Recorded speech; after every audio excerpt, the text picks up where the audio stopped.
First ఆ moment షిప్లో అడుగు పెట్టినప్పుడు ఏమనిపించింది? నన్ను ఎవరైనా తీసుకెళ్తారా, షిప్ వరకు ఎలా తీసుకెళ్తారో ఏం ఐడియా లేదు. అండ్ మీరు ఫస్ట్ ట్రైనింగ్ అన్నారు కదా, అసలు Yes. ట్రైనింగ్ ఎలా ఉంటుంది, ఏం చేస్తారు ట్రైనింగ్?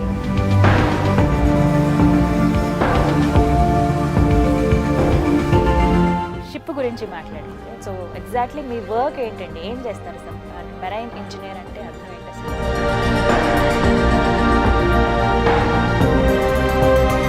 ఎలాంటి పరిస్థితులు ఎదురవుతాయి నడి సముద్రంలో? ఆ వాతావరణ పరిస్థితులు ఎట్లా ఉంటాయి అసలు మీరు వెళ్ళినప్పుడు?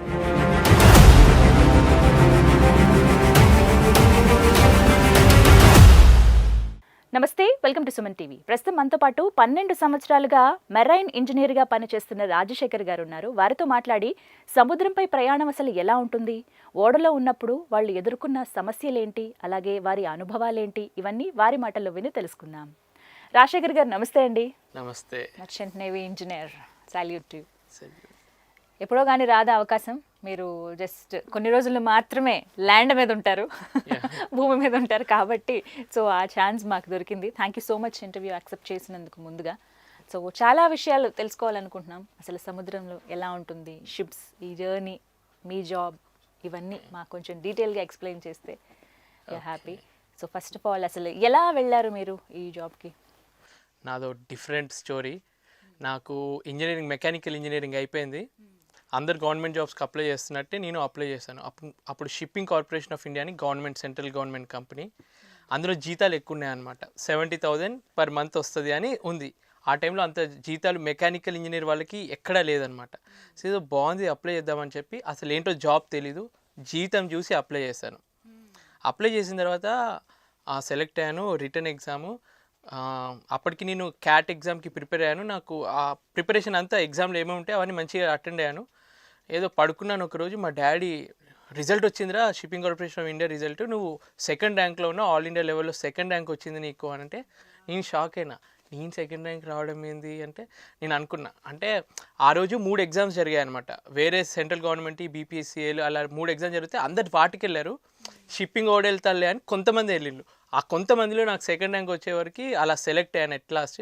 అక్కడ కంపెనీకి వెళ్ళి ఇంటర్వ్యూలో వాళ్ళు అడిగిన అనమాట నన్ను, నీకు జాబ్ గురించి తెలుసా, ఇలా 6 నెలలు నువ్వు షిప్లోనే ఉండాలి, అది జాబ్. ఫస్ట్ టైం వాళ్ళు అలా అన్నప్పుడు వాళ్ళ ముందు నాకు నిజం చెప్పాలంటే తెలీదు, 6 మంత్స్ అలా షిప్లో ఉండాల్సి వస్తుందని తెలీదు. ఆయన వాళ్ళ దగ్గర అలా చెప్తే ఇంటర్వ్యూలో సెలెక్ట్ కానేమో అని చెప్పి కాన్ఫిడెంట్, తెలుసు 6 మంత్సే కదా షిప్లో ఉంటానని చెప్పి కాన్ఫిడెన్స్ చూపెట్టి ఏదో విధంగా సెలెక్ట్ అయ్యాను. తర్వాత 1 ఇయర్ కొచ్చిన్ షిప్ యార్డ్కి వెళ్ళి ట్రైనింగ్ చేశాను. Mechanical engineering 4 years plus 1 year marine engineering చేసిన తర్వాత ఫస్ట్ టైం షిప్లోకి వెళ్ళాను. సో అలా జర్నీ స్టార్ట్ అయింది. అంటే నేను అడుగు పెట్టింది తెలియకుండానే, ఒక షిప్లో వర్క్ చేయాల్సి వస్తుందని తెలియకుండా. మెరైన్ ఇంజనీర్ అంటే నేను అనుకున్నా సముద్ర తీరంలో ఒక పోర్ట్లో ఇంజనీర్ అనుకున్నా, కానీ ఇలా షిప్లో వెళ్తానన్న విషయం నాకు తెలియదు. కానీ సెలెక్ట్ అయిన తర్వాత బాగా అనిపించింది. సో ఫస్ట్ ఆ మూమెంట్ షిప్లో అడుగు పెట్టినప్పుడు ఏమనిపించింది? ఫస్ట్ ఒక సింగపూర్ పోర్ట్లో వెళ్ళాను. ఎయిర్పోర్ట్లో బయటికి దిగ్గానే ఫస్ట్ టైం అట్లా బయట కంట్రీకి వెళ్ళాను. నన్ను ఎవరైనా తీసుకెళ్తారా, షిప్ వరకు ఎలా తీసుకెళ్తారో ఏం ఐడియా లేదు. ఒకటి ఇలా రాజశేఖర్ అని పెట్టి బోర్డు పెట్టుకొని ఉన్నాడు. సరే నా పేరు కనిపించింది కదా, అక్కడికి వెళ్ళాను. వాళ్ళు ఒక టగ్ బోట్లో నన్ను సింగపూర్, ఎక్కడైతే యాంకర్ అయ్యి ఉంటుంది పెద్ద షిప్, అక్కడ మామూలు షిప్ అనుకున్నాను. ఫస్ట్ టైం అంత పెద్ద షిప్ చూడడం, యాంకర్ అయ్యి ఉంది సముద్రం మధ్యలో. అక్కడి వరకు చిన్న బోట్ వెళ్ళింది. షిప్ దగ్గరికి వెళ్తుంటే అది ఒక పెద్ద కొండలాగా కనిపించింది. సరే అని చెప్పి ఆ ల్యాడర్ ఎక్కి, అంత కొత్తగా అనిపించి స్టార్టింగ్ భయం వేసింది నాకు. అంటే ఎలా ఉంటుంది నా లైఫ్, ఇన్ని రోజులు అంటే ల్యాండ్ మీద ఉన్నాను, ఏదైనా కానీ హాస్పిటల్ పక్కనే ఉంటుంది, అమ్మ నాన్నని కలవచ్చు. కానీ షిప్లో ఏముంటుంది, నాకు ఏదైనా అయితే ఏమవుతుందా అని ఒక టెన్షన్. కాకపోతే నాకు ట్రైనింగ్ అంతా అయిపోయి మెంటల్గా కొంచెం ప్రిపేర్ అయి ఉంటాను. మాకు అన్నీ నేర్పిస్తారనమాట, ఎటువంటి సిచ్యువేషన్ అయినా హ్యాండిల్ చేసేటట్టు. సో షిప్లో వెళ్ళాను. జూనియర్ ర్యాంక్లోనే వెళ్తారు ఎవరైనా కానీ, జూనియర్ ర్యాంక్ నుంచి వెళ్ళి టాప్ రేంజ్కి వెళ్తారు షిప్పింగ్ ఫీల్డ్లో. అలా జూనియర్ ఇంజనీర్గా జాయిన్ అయ్యాను. 5th ఇంజనీర్ అని అంటారు. జాయిన్ అయ్యాను.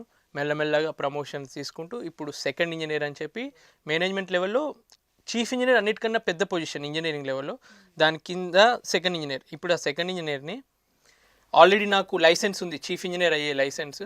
నాకు తెలిసి నెక్స్ట్ షిప్లో కానీ ఆ నెక్స్ట్ షిప్లో చీఫ్ ఇంజనీర్ అయ్యే ఛాన్స్ ఉంటుంది. అంటే ఇప్పుడు 3 పొజిషన్ ఇంకోటి యాడ్ చేస్తే అది హైయెస్ట్ పొజిషన్ అవుతుంది. అలా చీఫ్ ఇంజనీర్ అవ్వబోతానేమో అని ఒక నమ్మకం ఇప్పుడు నాకు. ఖచ్చితంగా అవుతారు. అంటే అంచెలంచెలుగా మీరు వెళ్తూ వచ్చారు జూనియర్ ఇంజనీర్గా. అండ్ మీరు ఫస్ట్ ట్రైనింగ్ అన్నారు కదా, అసలు ట్రైనింగ్ ఎలా ఉంటుంది, ఏం చేస్తారు ట్రైనింగ్లో? ట్రైనింగ్లో అమాయకంగా ఉన్న వ్యక్తి ధైర్యవంతుణ్ణి చేస్తారు. అది మెయిన్. ఎలా అంటే పొద్దున్నే 5:30కి లేవాలి. ఇంట్లో ఉన్నప్పుడు నేను ఎలా ఉండేవాడిని అంటే ఇంజనీరింగ్ క్లాస్ 9కి స్టార్ట్ అవుద్ది. 9కి వెళ్తే ట్రాఫిక్ ఎక్కువ ఉంటుంది, బస్సులో జనాలు ఎక్కువ ఉంటారని చెప్పి ఒక పీరియడ్ ఎగ్గొట్టి 10కి రీచ్ అయ్యేవాడిని. అప్పుడైతే బస్సులు ఖాళీగా ఉంటాయి. అలా నన్ను కాలేజ్కి వెళ్తే వీడు లేట్ రాజశేఖర్ అంటే లేట్గా వచ్చే రాజశేఖర్ అని అనేటోళ్ళు. అటువంటి వాడిని అక్కడికి వెళ్ళిన తర్వాత అందరికన్నా ఫస్ట్ వెళ్ళడం స్టార్ట్ చేశాను. ఓకే. ఇంట్లో అన్నం తింటే వదిలిపెట్టేసి నువ్వే కడగాలమ్మా, ఆడవాళ్ళు కడగాలి, ఇంట్లో అమ్మ నువ్వే కడగాలి, నేనేంటి అన్న లెవెల్లో ఉండే నేను అక్కడికి వెళ్తే నా ప్లేట్లు నేను కడుక్కోవడము, నాది మా ట్రైనింగ్ ఇన్స్టిట్యూట్లో మాది మేము మెయింటెనెన్స్ హౌస్ కీపింగ్ చేసుకోవడం అన్నీ నేర్పించారు. అంటే ఇంట్లో అమ్మ నాన్నల దగ్గర మనం ఎంత గారాభంగా పెరుగుతామో రియల్ సొసైటీ రియల్ లైఫ్ ఎలా ఉంటుందో ఆ ట్రైనింగ్లో మాకు నేర్పించారనమాట. అది ట్రైనింగ్లో అది మెయిన్ కాన్సెప్ట్.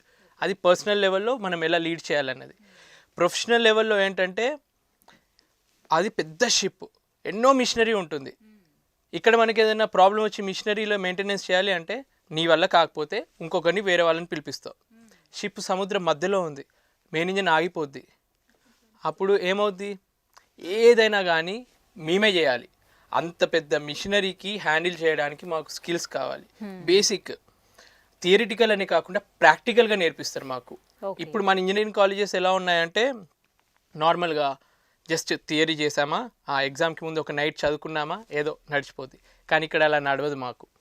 థియరీ నువ్వు వచ్చినా రాకపోయినా కానీ ప్రాక్టికల్గా చేసి ఆ షిప్ని నడపాలి. అటువంటి ట్రైనింగ్ అక్కడ ఉంటుంది మాకు. సో ప్రొఫెషనల్గా అలా మెంటల్గా కూడా మమ్మల్ని ప్రిపేర్ చేస్తారు. ఓకే. సో అలా ట్రైనింగ్ అంతా ఎక్కడ జరిగిందండి? నాది కొచ్చిన్ షిప్ యార్డ్లో జరిగింది, కేరళ. అది వెళ్తున్నప్పుడు కూడా ఫస్ట్ టైం ఎలా సిచ్యువేషన్ ఉండేదంటే నేను ఇలా కొచ్చిన్ షిప్ యార్డ్ వరకు మా మమ్మీ డాడీ వచ్చిండు. అంటే ఎప్పటి నుంచో వీళ్ళతో పెరిగినా కాబట్టి ఇప్పుడు కూడా మా డాడీ వచ్చినట్టే అప్పుడు మా మమ్మీ డాడీ వచ్చిండు నాతోటి. ఆ గేట్ దగ్గర సెక్యూరిటీ వాళ్ళు ఉంటారు కదా, సిఆర్పిఎఫ్ వాళ్ళు, పేరెంట్స్ ఎలా లేదు, ఓన్లీ అబ్బాయి లోపలికి వెళ్ళాలి అంటే అప్పుడు మా మమ్మీ ఏడవడం మొదలెట్టేది. నా కొడుకు ఒక్కడి ఇంత లగేజ్ మోసుకుంటూ అంత లోపలికి ఎట్లా వెళ్తాడు, నేను వెళ్తా అని అక్కడ గొడవ పెట్టిందంట. నేను అన్న వద్దమ్మా, ఈ గారాబం వల్లనే నేను ఇట్లా తయారైన, ఇప్పుడు ఆధారపడ్డా, ఇప్పటి నుంచి నేను ఒక్కని వెళ్ళిపోతా అని అక్కడ స్టార్ట్ చేసింది. ఇక ఒంటరిగా అట్లా నడుస్తూనే ఉంది ప్రయాణం. సో అలా కొచ్చిన్లో జరిగింది ట్రైనింగ్. ఎన్ని రోజులు ఉంటుందండి మీకు? నాకు ట్రైనింగ్ 1 year ఉంది. అంతకుముందు 4 years మెకానికల్, అది బేసిక్ ఇంజనీరింగ్. ఇది స్పెషలైజ్డ్ ఫర్ షిప్కి related machinery engineering, marine engineering 1 year చేశాను నేను. కంప్లీట్గా కొచ్చిన్లోనే మొత్తం 1 year పాటు. ఓకే. ఫస్ట్ డ్యూటీ మీకు ఎక్కడ? ఫస్ట్ డ్యూటీ మా డ్యూటీ స్టార్ట్ అయ్యేది షిప్లో. సో మేము షిప్పింగ్ కార్పొరేషన్ ఆఫ్ ఇండియా వాళ్ళు నా ట్రైనింగ్ అంతా అయిపోయింది. నేను మెడికల్లో ఫిట్ అయిన తర్వాత వాళ్ళు ఒక షిప్ ఇచ్చారు, స్వర్ణ పుష్ప్ అని చెప్పి. అది 1,00,000 టన్నుల ఆయిల్ని క్యారీ చేసే ఒక ప్రోడక్ట్ ట్యాంకర్ అనమాట. ఇప్పుడు మనము చిన్న ట్రక్, ఆయిల్ ట్యాంకర్ ట్రక్ చూస్తేనే అమ్మ కొంచెం డేంజర్గా ఫీల్ అవుతాం కదా రోడ్డు మీద వెళ్తుంటే. లేదంటే ట్రైన్, ఆయిల్ ట్యాంకర్ ట్రైన్లు కూడా ఉంటాయి, కొంచెం భయం వేస్తుంది చూడగానే. అటువంటిది ఒక పెద్ద షిప్ మొత్తంలో 3,00,000 టన్నుల ఆయిల్ ఉంది అని ఊహించుకుంటే ఎలా ఉంటుందో అలాంటి ఒక దాంట్లో ఫస్ట్ నేను జాయిన్ అయ్యాను. చాలా జాగ్రత్తలు తీసుకోవాలి ఉంటుంది. ఒక్క స్పార్క్ ఆఫ్ ఫైర్ ఎక్కడైనా పడితే పేలే ఛాన్స్ ఉంటుంది. సో దాన్ని ఎట్లా మనం ప్రొటెక్ట్ చేసుకోవాలి, ఎన్ని జాగ్రత్తలు తీసుకోవాలి, అవన్నీ తీసుకుంటాం మేము షిప్లలో. ఫస్ట్ ట్రావెల్ చేసిన ప్లేస్ అంటే మీరు? నేను ఫస్ట్ ఇండియాలో ముంబై నుంచి వెళ్ళి సింగపూర్కి వెళ్ళాను. సింగపూర్లో అక్కడ దిగి ఆ షిప్ ఎక్కాను. ఫస్ట్ నా ఫారిన్ కంట్రీ అంటే సింగపూర్లోనే. ఓకే. సో స్టాప్స్ అంటే ఎక్కడెక్కడ ఆగుతారు? ఇప్పుడు కంప్లీట్గా షిప్లోనే అని అన్నారు కదా, ఎన్ని రోజుల పాటు అసలు షిప్లో ఉంటారు మీరు? నేను ఒక్కసారి ఇట్లా షిప్ జాయిన్ అయ్యాను అనుకో, వాళ్ళు కాంట్రాక్ట్ రాసుకుంటారు, ఈ షిప్లో నువ్వు 6 నెలలు వర్క్ చేయబోతున్నావు అంటే. ఒక్కొక్క కంపెనీకి ఒక్కొక్కటి ఉంటుంది, 7 నెలలు, 8 నెలలు, కొన్ని 4 నెలలు. అలా నేను ఫస్ట్ జాయిన్ అయిన షిప్ 8 monthsకి సైన్ చేశాను అనమాట. 8 months అందులో వర్క్ చేశాను. షిప్ ఇప్పుడు మనం ఒక ట్రైన్ ఎక్కుతాం, ట్రైన్ హైదరాబాద్ నుంచి ఢిల్లీ వెళ్తుంది, మధ్యలో ఒక్కొక్క దగ్గర అవుతుంది. కానీ ఈ షిప్ ఎలా ఉంటుందంటే ముంబైలో లోడ్ అయిందంటే దుబాయ్ వరకు మధ్యలో ఆగదు. ఏ పోర్ట్ ఉందో ఆ పోర్ట్కి డైరెక్ట్ వెళ్ళి అక్కడ ఆగుద్ది అనమాట. అప్పుడప్పుడు ఎలా ఉంటుందంటే ఒకవేళ నేను యూఎస్ఏలో జాయిన్ అయ్యాను అనుకో, జపాన్ వరకు వెళ్ళాలి అంటే పెసిఫిక్ ఓషన్ని మొత్తం దాటి వెళ్ళాలి. ఒక 45 రోజులు ఓన్లీ సముద్రమే ఉంటుంది, ల్యాండ్ ఏది కనిపించదు. సో అలాంటి లాంగ్ జర్నీస్ ఉంటాయి. సో ఓవరాల్గా షిప్లో అయితే 6 నెలలు ఉండాలి. అప్పుడప్పుడు ఛాన్స్ కూడా ఉండదు. ఈ 6 నెలలు ఓన్లీ షిప్లోనే. అంటే పోర్ట్కి వెళ్ళినా కానీ కొన్ని దేశాలు ఎలా ఉంటాయంటే, ఇప్పుడు చైనా లాంటి కంట్రీలో మీ ఇండియన్స్ మేము ఎలవ్ చేయము. కొన్ని దేశాలు ఉంటాయన్నమాట, కొన్ని వేరే వాళ్ళని ఎలవ్ చేయవు. కొన్ని కోవిడ్ వల్ల అసలు ఎవరిని ఎలవ్ చేయట్లేదు. మొత్తం షిప్లోనే ఉండాల్సిన పరిస్థితి కూడా ఉంటుంది. ఇప్పుడు ఎలా అండి, జస్ట్ మీరు దిగడానికి కూడా ఉండదా? దిగడానికి ఉండదు, ఇక మాకు అలవాటు అయిపోద్ది. ఇప్పుడు ఆ జాబ్లో ఉంటాము, కింద వర్క్ చేస్తాము, మా మిషనరీని చూసుకుంటాం, మళ్ళీ సాయంత్రం నా క్యాబిన్కి వస్తాను, అది అలవాటు అయిపోద్ది. అది ఒక డిఫరెంట్ లైఫ్ స్టైల్. నేను ఎక్స్పీరియన్స్ అవుతున్నా కాబట్టి నాకు అది నార్మల్ అనిపిస్తుంది. వేరే వాళ్ళకి ఏంటి వీడు మనిషా లేకపోతే వింత పశువు, 6 నెలలు అలా ఎలా ఉండగలుగుతున్నాడు అన్న వాళ్ళ ఫీలింగ్ వస్తుంది. నాకు అప్పుడప్పుడు అనిపిస్తుంది, బయట మీ అందరి జాబులు చూసి వీళ్ళు ఎట్లా కష్టపడుతున్నారు. పొద్దున 7కి లేస్తారు, 3 గంటలు ట్రావెల్ చేసి ఆఫీస్కి వెళ్తున్నారు, మళ్ళీ 3 గంటలు ట్రావెల్ చేసి ఇంటికి వస్తున్నారు. 6 గంటలు వాళ్ళ లైఫ్లో అక్కడికే అయిపోతుంది. వాళ్ళు ఇంకా ఇంటికి వచ్చి ఒక 2 గంటలు ఇంట్లో వాళ్ళతో స్పెండ్ చేస్తున్నారేమో. నా లైఫ్లో 6 నెలలు మొత్తం ఇంటికి దూరం అయినా మిగిలిన ఉన్న టైం అయితే మొత్తం ఫ్యామిలీకి ఇవ్వగలుగుతున్నా అన్న ఒక సాటిస్ఫాక్షన్ ఉంటుంది. అదొక అడ్వాంటేజ్, డిసడ్వాంటేజ్ రెండు ఉన్నాయి. మీరు అలా ఫీల్ అవుతారు, మేము ఇలా ఫీల్ అవుతాం. సో అండ్ షిప్ గురించి మాట్లాడుకుంటే, సో ఎగ్జాక్ట్లీ మీ వర్క్ ఏంటండి, ఏం చేస్తారు? అంటే మెరైన్ ఇంజనీర్ అంటే అర్థం ఏంటి అసలు? మెరైన్ ఇంజనీర్ అంటే షిప్లో ఉన్న మిషనరీ. షిప్ నడవాలంటేనే మిషనరీ తోటి నడుస్తుంది. ఇప్పుడు మన బాడీకి హార్ట్ ఎలా అయితే ప్రతి బాడీకి బ్లడ్ సర్క్యులేట్ చేస్తుందో, షిప్ కూడా మెయిన్ ఇంజన్ అనేది ఒకటి ఉంటుంది. ఆ మెయిన్ ఇంజన్ ఆగిపోతే షిప్ నడవలేదు. మెయిన్ ఇంజన్ అంటే షిప్ నడవడానికి మెయిన్ ఇంజన్ నడుస్తూ ఉంటుంది, దానికి ఒక ప్రొపెల్లర్ ఉంటుంది. సో అది నడుస్తే ఆ ఫ్యాన్ లాగా ఉన్న ప్రొపెల్లర్ తిరిగి ఆ వాటర్ని వెనక్కి నెట్టి షిప్ ముందుకు వెళ్తుంది. సో ఆ పెద్ద షిప్ని, ఆ ప్రొపెల్లర్ని తిప్పడానికి ఇంత పెద్ద ఇంజన్ మనం యూస్ చేస్తాము. సో ఆ ఇంజన్ని మెయింటైన్ చేయాల్సిన బాధ్యత మాది. అది ఓన్లీ మెయిన్ ఇంజన్ అనే కాదు, షిప్కి సంబంధించి షిప్ అంటే ఒక సిటీ లాగా అనమాట. ఆ సిటీకి మనం ఎలక్ట్రిసిటీ ప్రొడ్యూస్ చేయాలి. ఎలక్ట్రిసిటీ ఎక్కడ బయట నుంచి ఏమి ఎలక్ట్రికల్ కేబుల్ రాదు, మేమే ప్రొడ్యూస్ చేయాలి. జనరేటర్స్ ఉంటాయి, ఆ జనరేటర్స్ నుంచి వెళ్ళి ఎలక్ట్రిసిటీ మేము ప్రొడ్యూస్ చేస్తాం. ఫ్రెష్ వాటర్ తాగాలి. ఫ్రెష్ వాటర్ ఎక్కడ? సముద్రం నీరు. ఆ సముద్రం నీరు నుంచి ఒక మిషనరీ తోటి ఫ్రెష్ వాటర్ జనరేటర్ని అందులో నుంచి వెళ్ళి ఫ్రెష్ వాటర్ మేము తయారు చేసుకొని ఫ్రెష్ వాటర్ తాగుతాం. తాగడం అనే కాదు, మనిషికి కావాల్సింది సీవేజ్ ట్రీట్మెంట్ ప్లాంట్. మనం పోయింది కూడా డిశ్చార్జ్ చేయాలంటే దాన్ని మొత్తం ప్యూరిఫై చేసి సముద్రంలోకి వదలాలి. దానికి ఒక మిషనరీ ఉంటుంది. ప్రతి మిషనరీ మెయింటైన్ చేయాలి. మొత్తం మెషినరీ, మాక్సిమం పార్ట్ అంతా మెషినరీ. ఇప్పుడు ఇది మీకు కనిపిస్తుంది, ఇది మంచి యూనిఫామ్, అబ్బా వీడికి ఏంటి అని అనుకుంటారు. మా వైఫ్ని అడగండి, నేను అప్పుడప్పుడు ఫోటోలు పెడతాను.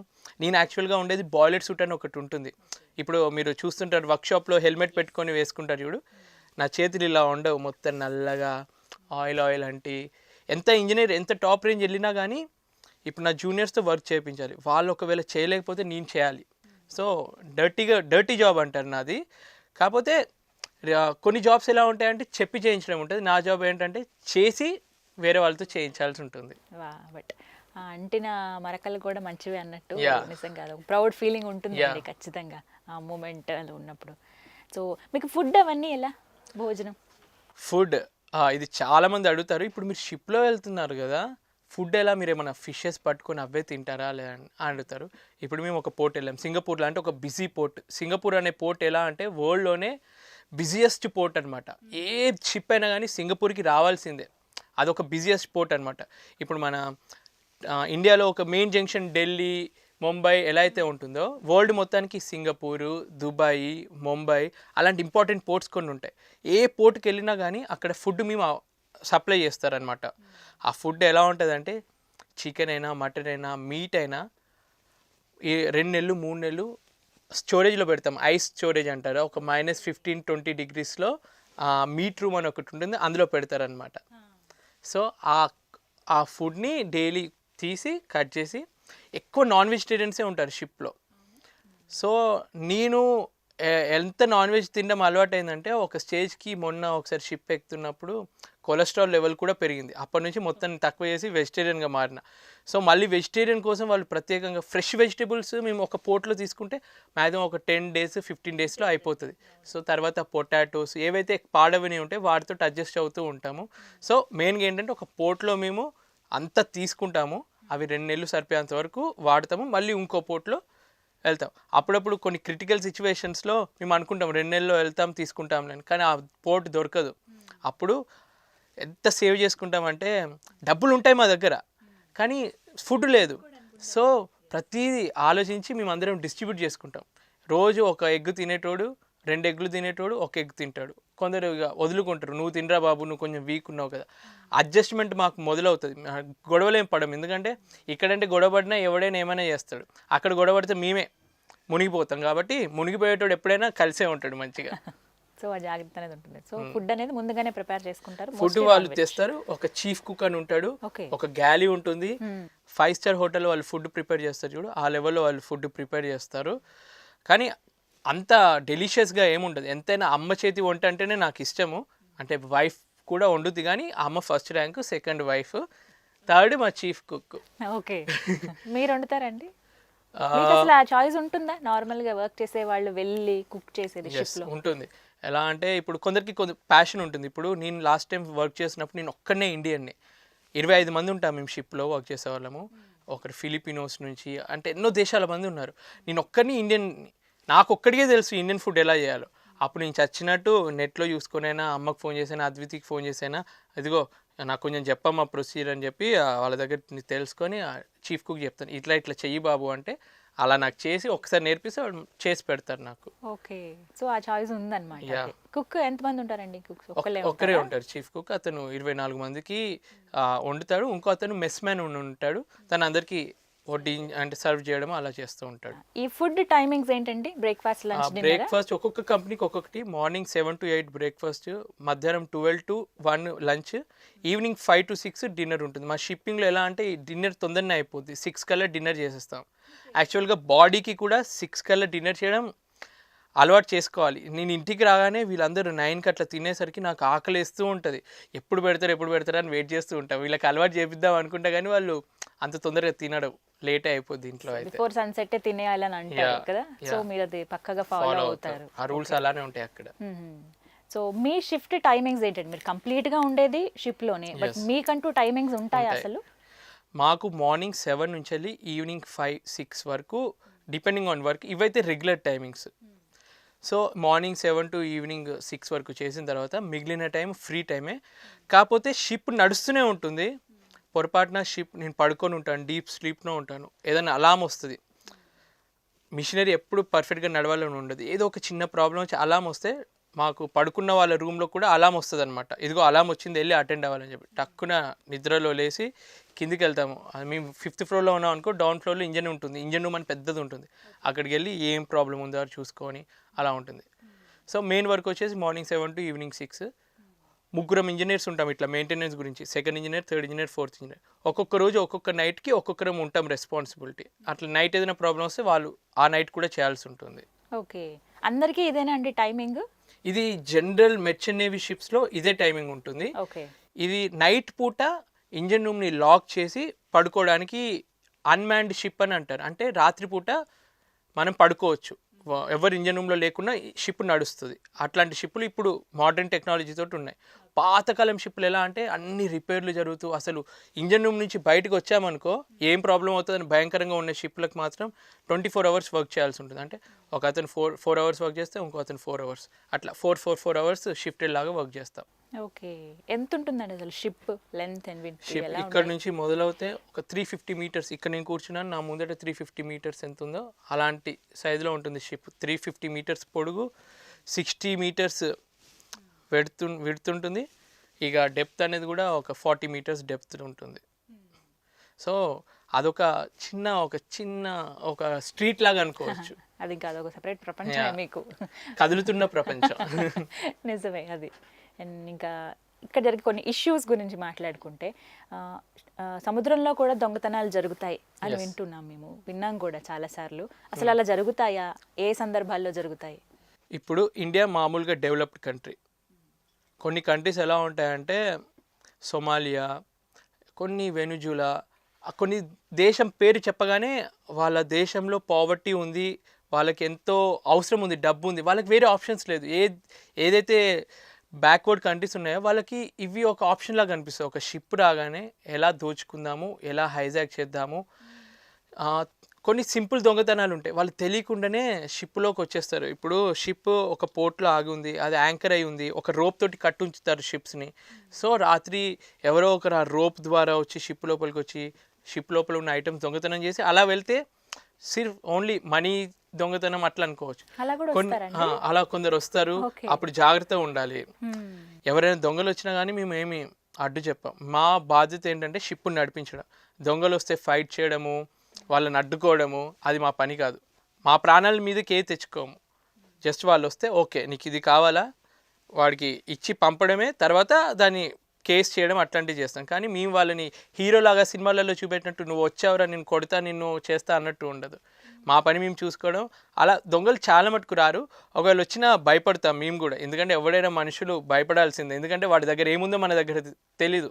వాడి అవసరానికి వాడు వచ్చాడు, వాడికి ఏది కావాలి ఇస్తామో ఇచ్చి పంపించేస్తాము. ఇవి చిన్నవి. మ్యాక్సిమం పైరేట్స్ అని విన్నారా మీరు? పైరేట్సీ అనేది ఒక మేజర్ ఇష్యూ. ఒకప్పుడు చాలా ఉండేది పైరసీ. ఆ ఏరియా నుంచి వెళ్ళి వెళ్తున్నామంటే మా దగ్గర నుంచి పర్మిషన్ తీసుకుంటారు. మీకు ఇష్టమేనా ఈ పైరేట్ జోన్ నుంచి వెళ్ళి మన షిప్ వెళ్తుంది, మీరు దిగాలనుకుంటే షిప్ దిగండి, లేదంటే మీరు క్రాస్ చేయాలనుకుంటే క్రాస్ చేయండి అని పర్మిషన్ అడుగుతారు.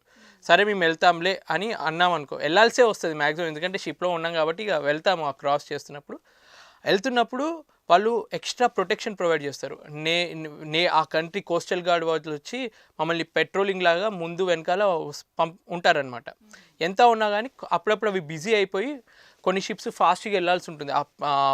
ఆ పెట్రోలింగ్ లేకుండానే వెళ్తారనమాట. సో అటువంటిప్పుడు షిప్ పొరపాటున స్పీడ్ తక్కువైనా కానీ ఒక చిన్న బోట్లో వస్తారనమాట. వాళ్ళు ఒక గన్నులు లాంటివి పట్టుకొని వెంటనే వస్తారు. మనకు తెలీదు, మన బోట్ ఒక స్పీడ్లో వెళ్తుంది, వాళ్ళది స్పీడ్ బోట్ అనమాట. టక్కున వస్తారు, వెంటనే ఎక్కి అటాక్ చేయడం మొదలు పెడతారు. లోపు ఆ చిన్న టైంలో ఒకవేళ వాళ్ళు వస్తున్నారంటే మా స్పీడ్ పెంచుకొని మేము వెళ్ళాలి, లేదంటే వాళ్ళు ఎక్కారు అని తెలియగానే మాకు ఒక సీక్రెట్ జోన్ ఉంటుంది. మేము ఎవరికి చెప్పం అది. ఆ షిప్లో ఒక సీక్రెట్ జోన్లో ఉన్న వాళ్ళందరూ లాక్ చేసుకొని అక్కడ సరిపడా ఒక ఫుడ్ ఉంటుంది. ఆ ఫుడ్ అంటే బేసిక్ అందులో మేము సర్వే వచ్చే బేసిక్ అంతా అక్కడ పెట్టుకొని అక్కడ లాక్ చేసుకొని ఉంటాం మేము. పొరపాటున మనుషులు ఎవరైనా అందులోకి చేరుకోకుండా బయట మిగిలిపోతే మ్యాక్సిమం వాళ్ళ ప్రాణం పోయే ఛాన్స్ ఉంటుంది. ఎందుకంటే వాళ్ళకి కావాల్సింది ఏంటంటే ఎవరైనా మనిషి దొరకాలి. మనిషి దొరికితే వాళ్ళు మన గవర్నమెంట్ తోటి కానీ డబ్బుల బేరం హైజాక్ లాగా చేస్తారు. ఒకవేళ మేము దొరకలేదనుకో, వాళ్ళకి కావాల్సిన వస్తువులు ఏదుంటే అవి తీసుకుని వెళ్తే ప్రాబ్లం ఏం లేదు. మనుషులు దొరికితే మాత్రం మనిషి ప్రాణాలు పోకుండా ఉండాలంటే వాడు అంటాడు ఈ షిప్ నువ్వు మా పోర్టుకి తీసుకెళ్ళు, మా ఉన్న జనాల దగ్గర తీసుకెళ్ళని చెప్పి షిప్ను అక్కడ తీసుకెళ్తాడు. అక్కడ హైజాక్ చేసి అక్కడ పెట్టేస్తే వాళ్ళు ఏం చేయలేరు. మళ్ళీ మా కంపెనీ వాళ్ళకి ఫోన్ చేసి గవర్నమెంట్తో డీల్ చేసి వాళ్ళకి కావాల్సిన మనీ ఇచ్చి. కొన్ని సిచ్యువేషన్స్ ఎలా ఉన్నాయంటే ఇప్పటికీ ఎవ్వరు ఎక్స్ప్లోర్ చేయలేదు. ఇందులో కొన్ని 10 ఏళ్ల పాటు అక్కడే ఇరుక్కుపోయిన వాళ్ళు కూడా ఉన్నారు. అంటే పైరేట్స్కి లొంగిపోయి కొన్ని కంపెనీస్ మేము ఎందుకు పే చేస్తామో షిప్ పోతే పోనీ అని వదిలేసే కంపెనీస్ కూడా కొన్ని ఉంటాయి. సో అప్పుడు ఇప్పుడు ఒకప్పుడు సుష్మా స్వరాజ్ లాంటి వాళ్ళు ఇట్లా మీ ఈమెయిల్లో పెట్టినా ట్విట్టర్లో పెట్టినా కానీ తను రెస్పాండ్ అయ్యి బాగా చేసేది. ఇప్పటికి కూడా అంత అడ్వాన్స్డ్గా ఉంది మన గవర్నమెంట్, ఇప్పుడు బాగుంది. కానీ ఒకప్పుడు అలాంటి స్టేజ్ ఉండేదన్నమాట. సో అలా కష్టాలు పడ్డ వాళ్ళు కూడా చాలామంది ఉన్నారు. ఒక్కసారి అటాక్కి గురైన తర్వాత మనిషి సైకాలజీ కూడా మారిపోతుంది. ఇప్పుడు నేను ఒకవేళ అటువంటి అటాక్లో ఉండి మా ఇంట్లో వాళ్ళ తర్వాత నువ్వు వెళ్ళలేదే లేదు, ఇక్కడ నువ్వు ₹1 తక్కువైనా సంపాదించు కానీ అక్కడికి వెళ్ళి ప్రాణాల మీద తెచ్చుకోవద్దు అనే కుటుంబాలు ఉంటాయి. కాబట్టి అలా మానేసిన వాళ్ళు కూడా చాలామంది ఉన్నారు పైరేట్స్ అటాక్. మీరు ఎప్పుడన్నా ఫేస్ చేశారా ఇలా పైరేట్స్ దాడులు?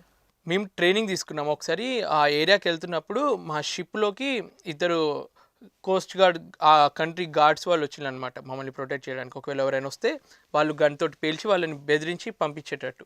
సో నేను ఒక్కసారి వాళ్ళ గన్నుని పట్టుకొని రియల్ బుల్లెట్ ఎలా ఉంటుంది, రియల్ గన్ను వెయిట్ ఎలా ఉంటుంది, అది పర్మిషన్ లేదు యాక్చువల్గా, ముట్టుకోనికి పర్మిషన్ లేదు. అయినా నేను తీసుకొని ఒక ఎగ్జైట్మెంట్ ఉంటుంది కదా మనిషికి, బొమ్మ తుపాకీకి రియల్ తుపాకీ పట్టుకోవడానికి. అలా ఒకసారి పట్టుకొని చూసి అలా చూశాను.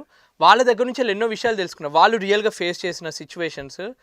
ఒక షిప్లో ఎలా జరిగిందంటే వాళ్ళు సడన్గా వచ్చేసారు, వీళ్ళు అటాక్ చేయడానికి ట్రై చేసిండ్రు. కానీ వాళ్ళు ఎక్కువ మంది ఉండేసరికి ఒక అతని గాయాలైపోయి లోపలికి వచ్చాడు. ఇక అందరు కలిసి ఒక సేఫ్ జోన్లోకి వెళ్ళిపోయి ఆ సేఫ్ జోన్కి ఒక ప్రొటెక్షన్ డోర్ ఉంటుంది అనమాట.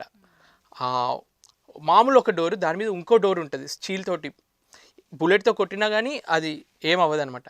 వాళ్ళు ఎంత తెలివైన వాళ్ళంటే వాళ్ళు ఆరితేరిపోయిన అనమాట. వీళ్ళు ఒక ప్లేస్లో దాక్కుంటారు, ఇలాంటి ప్లేస్లో దాక్కుంటారు అని తెలిసి వాళ్ళు అక్కడికి వెళ్ళి పెద్ద పెద్ద డ్రిల్లింగ్ మిషన్స్ తీసుకొని డ్రిల్ చేసి ఒక చిన్న హోల్ తయారు చేసి గన్నుతోటి పేల్చిండ్రు అనమాట. సో ఒక అతనికి తగిలింది.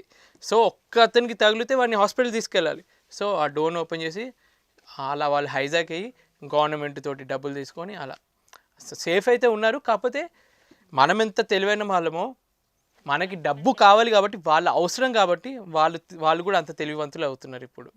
సో ఇలా పైరేట్స్ అనేవి పర్టికులర్గా ఏ ప్లేస్లో ఉంటారండి? ఇండియాలో మన వరల్డ్లో మెయిన్ టాప్ ర్యాంక్లో వచ్చి సొమాలియా అని చెప్పి, మన ఇండియా నుంచి వెళ్ళి దుబాయ్కి వెళ్తున్నప్పుడు మేము ఒక దగ్గర కనిపిస్తుంది సొమాలియా ఏరియా ఒకటి. ఇంకొకటి ఈ సింగపూర్కి వెళ్తున్నప్పుడు మలైకా స్ట్రేట్ అని చెప్పి ఒకటి ఉంటుంది, ఎక్కువ ట్రాఫిక్ ఉంటుంది అనమాట. అలాంటి ప్లేసెస్లో ఒక్కొక్కటి చేంజ్ అవుతుంటుంది. కాకపోతే ఈ సొమాలియా అనేది టాప్ రేంజ్లో ఉంటుంది. ప్లస్ వెస్ట్ ఆఫ్రికా అని చెప్పి ఉంటుంది, ఆఫ్రికన్ కంట్రీస్ దగ్గర. అవి కూడా కొంచెం పూర్ కంట్రీస్ అనమాట. అక్కడ కూడా పైరసీ జరుగుతుంది. కానీ మనం చెప్పుకున్నంత ఎక్కువ ఉండదు. ఒక 100 షిప్లలో ఒక షిప్కి అయ్యే ఛాన్స్ ఉంటుంది. అది కూడా ప్రొటెక్షన్ తీసుకొని మేము కరెక్ట్ ప్రొసీజర్లు వెళ్ళామనుకో ఎవరికి ఏం దొరకం. సో ఆ కేర్, జాగ్రత్తలు అన్నీ తీసుకునే ఉంటాం. రైట్. అండ్ ఇప్పుడు మనకి రోడ్డు మీద ట్రాఫిక్ ఉన్నట్టే షిప్స్ కూడా అలా ట్రాఫిక్ ఉంటుందా అండి? మీరు ఒక్కసారి సింగపూర్కి రండి. ఇక్కడ రోడ్ ట్రాఫిక్ ఇప్పుడు నేను వస్తున్నప్పుడు, వాన పడుతున్నప్పుడు ఎంతైతే ట్రాఫిక్ ఉందో సింగపూర్లో కూడా అలా ఉంటుంది. పెద్ద పెద్ద షిప్లు ఒక్కదాని వెనకాల ఒకటి, అసలు ప్లేస్ ఉండదు. మీరు మెరైన్ ట్రాఫిక్ అని ఒక వెబ్సైట్ ఉంటుంది. షిప్ ట్రాఫిక్ ఎలా ఉంటుంది అందులో చూడొచ్చు. వరల్డ్ మ్యాప్ మొత్తంలో షిప్పులు ఎక్కడ ఎక్కువ ఆగుంటాయంటే ఈ సింగపూర్ దగ్గర మొత్తం అన్ని లైట్లు వేసినట్టే అన్ని షిప్పులు ఉంటాయి అనమాట. అన్ని షిప్పులు ఉంటాయి అక్కడ. దుబాయ్ సైడు, ఇక్కడ USA side, Singapore side traffic ఉంటుంది. అంటే మరీ ఇరుక్కిరుకుగా టచ్ అయినట్టు ఉండవు. కాకపోతే మనకు తెలుస్తుంది సముద్రం ఇంత పెద్దగా ఉన్న ఇన్ని షిప్లు పక్కనే ఉన్నాయంటే అన్న లెవెల్లో ఉంటుంది సింగపూర్ దగ్గర. ఎంతసేపు పడుతుంది క్లియర్ అవ్వడానికి అవి? దీనికి ఒక ప్రొసీజర్ ఉంటుంది. ఒక పోర్ట్కి వెళ్తున్నామంటే అక్కడ ఒక పైలట్ వస్తాడు పర్టికులర్గా. మేము రెగ్యులర్గా ఉంటాము. ఒక పైలట్ పర్టికులర్గా ఆ ట్రాఫిక్ని హ్యాండిల్ చేయడానికి వస్తాడనమాట. దాన్ని హ్యాండిల్ చేస్తూ అక్కడ యాంకర్ చేయడము అవన్నీ. ఒక్కొక్క కంట్రీకి ఒక్కొక్కటి ఉంటుంది. ఒక 5-6 గంటలు మినిమం పట్టుద్ది ఆ ఏరియాకి రీచ్ అయ్యాము.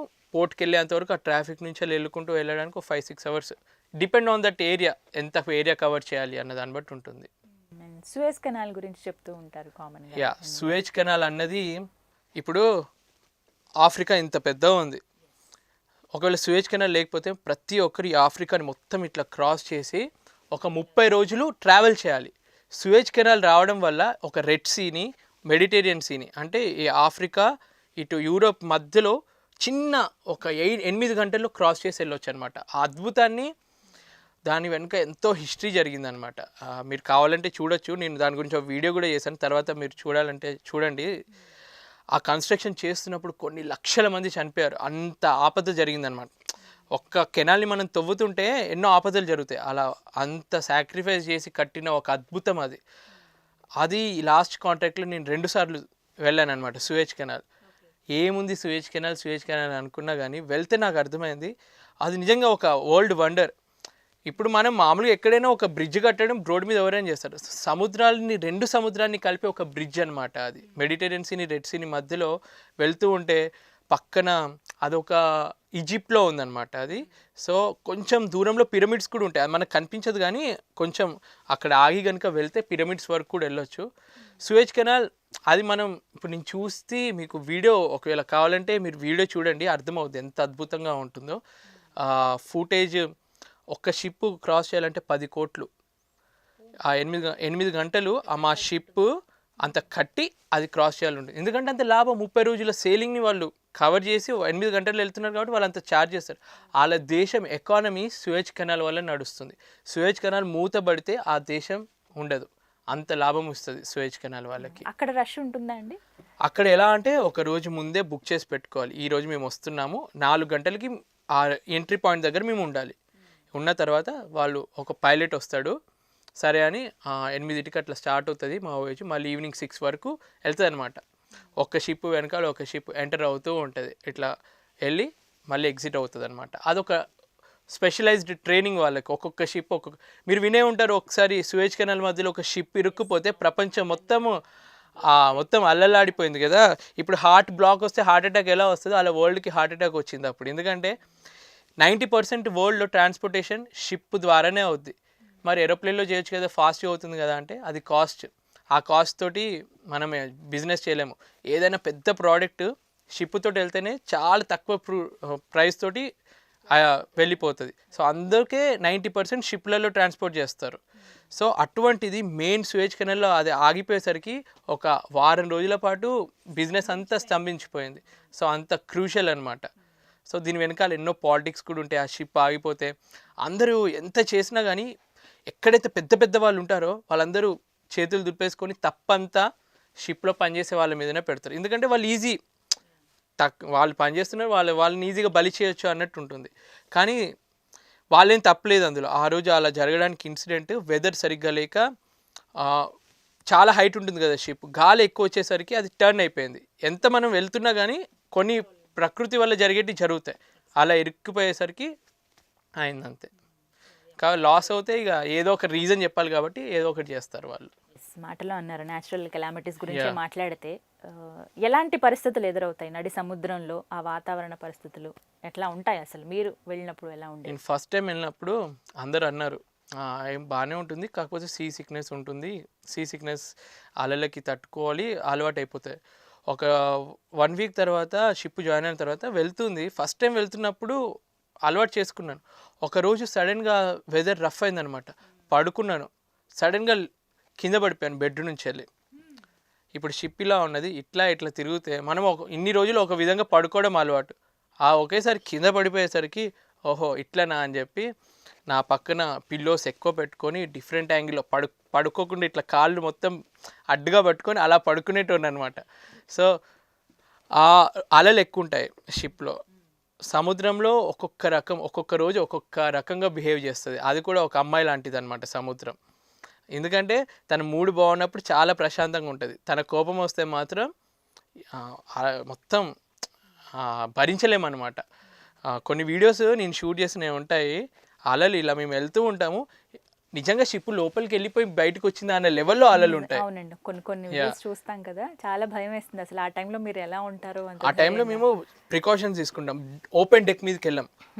ఒక సిచ్యువేషన్ మీకు చెప్తాను, నేను ఫేస్ చేయలేదు కానీ కొందరు అలా వర్క్కి వెళ్ళారు, అలా వచ్చింది, సడన్గా అలలోకి సముద్రంలోకి వెళ్ళిపోయాడు, మళ్ళీ అదే అలా అదృష్టం కొద్దీ అతన్ని అక్కడ ఆపింది. ఆయన ఎంత అదృష్టవంతుడు అయి ఉంటాడు. అది ఎప్పుడో ఒకసారి జరుగుతుంది, మ్యాక్సిమం అలా జరగదు. ఒక్కసారి సముద్రం తీసుకెళ్తే ఇక నువ్వేనా అని లోపలికి తీసుకెళ్ళిపోతుంది. అలా జరగడం అరుదు. అలా ఒక ఫ్రెండ్ దొరికాడు నాకు, తను అలా పొరపాటున జరిగింది, మళ్ళీ షిప్లోకి వచ్చాడు అనగానే నేను అనుకున్నా నువ్వురా నిజమైన అదృష్టవంతుడివి, లేకపోతే ఇప్పుడు నీతో ఈ మాట్లాడే డిస్కషన్ వచ్చేది కాదని. యా, కొన్ని అలలు ఎలా ఉంటాయంటే అంతసేపు బాగానే ఉంటుంది, సడన్గా వెదర్ రఫ్ అయిపోయి అలలు వచ్చేస్తాయి. అవి కొన్ని ప్రాణాలు కూడా పోయేట్టు ఉంటాయి. అలలు మనకు అనిపిస్తాయి సింపులే, ఒక్క అల వచ్చింది అనుకుంటాం, కానీ ఆ వాటర్ ఎనర్జీ అనేది చాలా స్ట్రాంగ్ ఉంటుంది. మీకు ఎప్పుడైనా అలా బ్యాడ్ సిచ్యువేషన్స్ ఎదురయ్యాయా క్లైమేట్ పరంగా? క్లైమేట్ పరంగా నాకు ఈ సునామీ వచ్చిన టైంలలో మీరందరూ ఇక్కడ చూసే ఉంటారు బయట ఎలా ఉంటుందో. సునామీ షిప్లో కూడా ప్రభావితం చూపిస్తుంది, ఆ సముద్రం దగ్గర కూడా ఉంటుంది. ఆ టైంలో మేము యాంకర్ వేసుకొని ఒక్క దగ్గర ఉండి ఆ షిప్ మూమెంట్ అవుతూ మాకు భయం వేస్తుంది. ఇప్పుడు మీకు ఎంత భయం ఉంటుందో లోపల ఉన్నాం మేము, ఇంకా మీరు ల్యాండ్లో ఎక్కడైనా వెళ్ళి పారిపోవచ్చు, కానీ అక్కడ మేము షిప్లోనే ఉండాలి. అటువంటి టైంలో భయం అవుతుంది. రఫ్ వెదర్ ఎక్కువ ఉన్నప్పుడు ఎప్పుడు అయిపోతుందిరా, ఎప్పుడు నార్మల్ అయిపోతుంది, ఏది తిన్నా కానీ వామిటింగ్స్ అయిపోతాయి, ఎంత తిన్నా కానీ వామిటింగ్స్ అవుతూనే ఉంటాయి. సో అలాంటి సిచ్యువేషన్స్ స్టార్టింగ్లో ఫేస్ చేశాను. తర్వాత ఎలా అయిపోయిందంటే నా బాడీ ఏం కాదులే, తింటాను, రఫ్ వెదర్ ఉంటే ఇంకెక్కువ తింటాను. కొంచెం తిన్నాను అనుకో, ఇప్పుడు బాటిల్లో కొన్నే వాటర్ ఉంటే బాగా ఊగిపోద్ది, అది నిండుగా ఉంచుకుంటే ఏం ఊగదు, మంచిగా ఉంటుంది. బాగా కడుపు నిండా తింటాను, ఏం కాదు అప్పుడు నాకు. అలా అనమాట, మనం ఈజీగా అలవాటు చేసేసుకుంటాం ఒక్కొక్క సిచ్యువేషన్కి. సో అది మన చేతుల్లోనే ఉంటుంది ఏదైనా కూడా. మీకు ముందే ఇండికేషన్ వస్తుందండి ఇప్పుడు క్లైమేట్ పరంగా ఇలా ఉంటుంది అని చెప్పి ఇండికేషన్ వాళ్ళు వెదర్ రూటింగ్ అని చెప్పి ప్రతిదీ ఇప్పుడు టెక్నాలజీ పెరిగింది కదా, మన టీవీలలో చూపించినట్టు ఈ వాతావరణం ఇలా ఉంటుంది అన్నట్టు మాకు షిప్కి ప్రతి గంటకి ఒక మెసేజ్ వస్తుంది. మేము ఒక ఓఎస్ స్టార్ట్ చేసే ముందు నెక్స్ట్ నెల రోజులు ఎలా ఉండబోతుంది, ఏ తుఫాను రాబోతుంది, కొన్ని సడన్గా జరిగేటివి కూడా ఉంటాయి. అవి వచ్చినప్పుడు కూడా ఇప్పుడు ఆగండి, షిప్ వేరే రూట్ తీసుకొని వెళ్ళండి, ఇప్పుడు వస్తుంది. ఒకవేళ సైక్లోన్ లోపల ఇరుక్కుపోయినా కానీ స్పీడ్ తక్కువ చేసుకొని కొంచెం ఆగండి. మరి తొందరపడి స్పీడ్కి వెళ్ళింది అనుకో, మీరు ఎంత ముందుకు వెళ్ళినా కానీ అది వెళ్ళదు ముందుకి. సో అవన్నీ ఉంటాయి, దాని తగ్గట్టు మేము ప్లాన్ చేసుకుంటాం. వెదర్ ఫోర్కాస్ట్ అయితే ఉంటుంది కానీ. బట్ చాలా ధైర్యంగా ఉండాలండి, మీరు చెప్తుంటే ఇంకా ఇంట్రెస్టింగ్గా ఉంది. సో అంటే ఇలాంటి టైంలో పర్టికులర్గా ఆ కోఆర్డినేషన్ అనేది ఉండాలి. ఉన్న 25 మంది కూడా ఆ కోఆర్డినేషన్ ఖచ్చితంగా కనపడాలి. Yes. సో ఏమైనా చిన్న చిన్న ఇష్యూస్ అనేవి జరుగుతాయా షిప్లో? అసలు అందరూ ఒక మాట మీద ఉంటారా? ఎలా? షిప్లో మ్యాక్సిమం ఉంటారు. ఇప్పుడు నేను వర్క్ చేసింది ఒక 10 మంది దేశం nationalities, Ukraine, Russian, USA, China, ఇట్లా ఒక్కొక్క కంట్రీ నుంచి వచ్చిన వాళ్ళందరం ఉంటాము. వాళ్ళందరి కల్చరల్ డిఫరెన్సెస్ వేరేలా ఉంటాయి. వాళ్ళందరినీ హ్యాండిల్ చేయడం, నేను మేనేజ్మెంట్ లెవెల్లో కదా, నా ఇంజన్ డిపార్ట్మెంట్ని నేను హ్యాండిల్ చేయాలన్నమాట. నా కింద ఒక 10 మంది ఉన్నారనుకో, ఒక్కొక్కరు ఇద్దరు ఒక్కొక్క దేశానికి ఉన్న వాళ్ళిద్దరు వాళ్ళ భాషలో మాట్లాడుకోవడము అట్లా చేస్తూ ఉంటే నేను చెప్తానమాట. మనం అందరం కలిసినప్పుడు ఇంగ్లీష్ కామన్ లాంగ్వేజ్ ఏదైతే ఉందో వాళ్ళ కల్చర్కి తగ్గట్టు నేను మేనేజ్ చేస్తూ ఉంటాను. ఇప్పుడు వాళ్ళ ఇండిపెండెన్స్ డే, వాళ్ళ ఫెస్టివల్స్ వచ్చినప్పుడు వాళ్ళకి లీవ్ ఇవ్వడము అట్లా. ఇప్పుడు నేను ఇండియన్ కాబట్టి నా ఇండియా ఏంటి ఫెస్టివల్స్ని నేను ఫాలో అవుతా అన్నట్టు ఉండకూడదు. ఒక్కసారి షిప్కి వెళ్ళింది అనుకో, జగమంతా కుటుంబం నాది అన్నట్టు అక్కడ ప్రతి ఒక్క దేశం వాళ్ళు నా ఫ్యామిలీ లాగానే అనుకొని వాళ్ళని ట్రీట్ చేయాల్సి ఉంటుంది. ఒకవేళ నాతో పాటు ఒక ఇండియన్ ఎక్స్ట్రా ఉన్నాడు అనుకో, వాడికి ఎక్కువ ప్రియారిటీ కూడా నేను ఇవ్వలేను, ఎందుకంటే నేను వాళ్ళందరినీ ఈక్వల్గా ట్రీట్ చేయాలి కాబట్టి. ఒకవేళ ఇండియన్సే ఉన్నారనుకో, నిజం చెప్పాలంటే ఏదో ఓవర్గా చెప్తున్నా అనుకుంటారు, ఇండియన్స్తో వర్క్ చేయడం కన్నా వేరే దేశం వాళ్ళతో వర్క్ చేస్తే ఇంకా ఎక్కువ మనము స్ట్రాంగ్గా ఫీల్ అవుతాం. వేరే వాళ్ళతో వర్క్ చేస్తే ఇంకా డిఫరెంట్ కల్చర్స్ మనకు తెలుస్తుంది. ఇండియన్స్తో వర్క్ చేస్తే ఒక్కొక్క చిన్న ఇప్పుడు గవర్నమెంట్ కంపెనీలో వర్క్ చేస్తాం అనుకో, ఏవో ఒక రీజన్స్ చెప్పి ఏవో పాలిటిక్స్ జరుగుతాడు, అలా జరుగుతుంది ఒకే నేషనాలిటీ ఉంటే. కొన్ని పాలిటిక్స్ ప్రతి దాంట్లో ఉంటాయి, ఇందులో కూడా ఉంటుంది, కానీ అవన్నీ చెప్పి కూడా వేస్ట్, ప్రతి ఒక్క దగ్గర ఉన్నట్టే అవి. సో ఏమైనా ఇష్యూస్ ఉన్నా కూడా మ్యాక్సిమం నేను మేనేజ్ చేసేసుకోవాలి. అంటే ఎక్కువగా ఏ దేశం వాళ్ళు ఉంటారండి మోస్ట్లీ? మన ప్రపంచంలో ఎక్కువ మెర్చెంట్ నేవీలో వర్క్ చేస్తుందంటే ఫిలిపీన్స్లో వాళ్ళు ఎక్కువ మంది తక్కువ జీతాలకు వర్క్ చేస్తారనమాట. సో ఎవరికైనా కమర్షియల్గా మనీ గురించి ఆలోచిస్తారు, వాళ్ళు ఎట్లా చీప్ లేబర్ దొరుకుతుందని చెప్పి ఫిలిపీన్స్ వాళ్ళే ఎక్కువ వర్క్ చేస్తారు. ఫిలిపీన్స్, మన ఇండియన్స్, గ్రీక్ వాళ్ళు, పనామా, చైనా వాళ్ళు కూడా, రష్యన్స్, యుక్రేనియన్స్, ఇలా చాలా. ఇండియాలో ఏ రాష్ట్రం వాళ్ళు ఎక్కువగా ఉంటారు? ఇండియాలో ఎక్కువ మనం అనుకుంటాం కానీ ఈ గవర్నమెంట్ జాబ్లలో బీహార్ వాళ్ళు ఎక్కువ ప్రిఫర్ చేస్తారు. వాళ్ళ దగ్గర సముద్ర తీరం లేకపోయినా కానీ అక్కడి నుంచి వచ్చిన వాళ్ళు, నేను ఆశ్చర్యపోతాను, ఈ ఆంధ్రప్రదేశ్ ఇంత పెద్ద కోస్టల్ లైన్ నుండి మనోళ్ళు ఎక్కువ వెళ్ళకుండా ఈ బీహార్ నుంచి వాళ్ళందరికీ ఎక్కడి నుంచో ఆ గవర్నమెంట్ జాబ్ జీతాలు ఎక్కువ అన్న విషయం తెలిసి వాళ్ళు అప్లై చేసి వాళ్ళు వస్తున్నారు.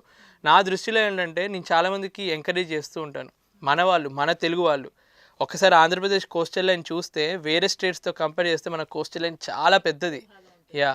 సో ఇంత బాగా ఉన్నప్పుడు ఒక్కసారి మన ఏరియా డెవలప్ అయిందంటే ఒక రేంజ్లో ఉంటుంది. నిజం చెప్పాలంటే మన ఆంధ్రప్రదేశ్ అనే కదా, ఆంధ్రప్రదేశ్కి అటాచ్ అయిన తెలంగాణ, ఇవి కూడా ఫుల్ డెవలప్ అవుతాయి ఒక్కసారి కోస్టల్ ఏరియా డెవలప్ అవుతాయి.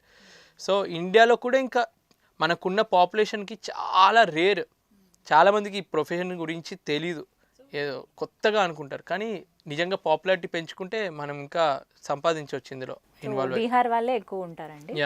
అంటే నేను అబ్జర్వ్ చేసింది, ఇంకా ఎగ్జాక్ట్ తెలియదు కానీ ఆంధ్ర నుంచి వెళ్ళి తమిళ్ వాళ్ళు, మహారాష్ట్ర వాళ్ళు, గుజరాత్ వాళ్ళు, వీళ్ళు ఎక్కువ ఉంటారు. కోస్టల్ ఏరియాస్ ఉన్న వాళ్ళు ఎక్కువ జాయిన్ అవుతూ ఉంటారు. మీరు వర్క్ చేస్తున్నప్పుడు అంటే సేమ్ నేను వర్క్ తెలుగు వాళ్ళు ఉన్నారా?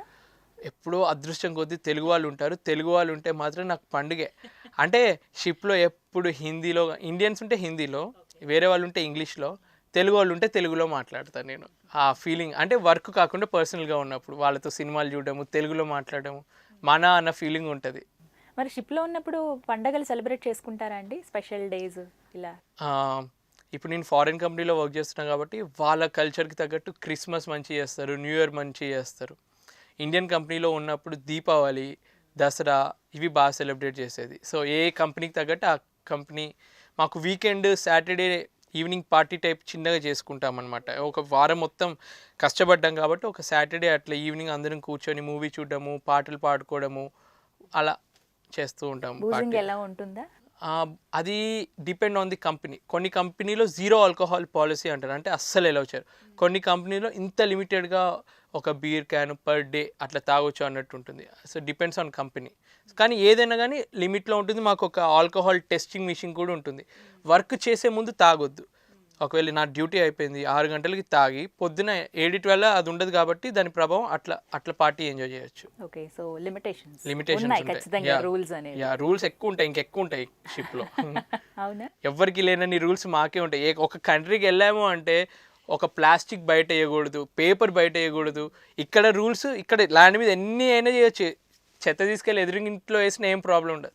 షిప్లో ఒక ప్లాస్టిక్ ముక్క బయట పడితే పోలీస్ కేసెస్ వేస్తారు. అంత రూల్స్ ఎక్కువ ఉంటాయి మాకు. కొన్ని కామన్గా వచ్చే డౌట్స్ కొన్ని ఉంటాయండి. ఏంటంటే వాటర్, ఇందాక మీరు అన్నారు ఇవన్నీ ఫిల్టరేషన్ జరగాలని. వాటర్ అసలు ఎలా తాగుతారు ఆ నీళ్లు? మరి ఫిల్టరేషన్ జరుగుతుందా?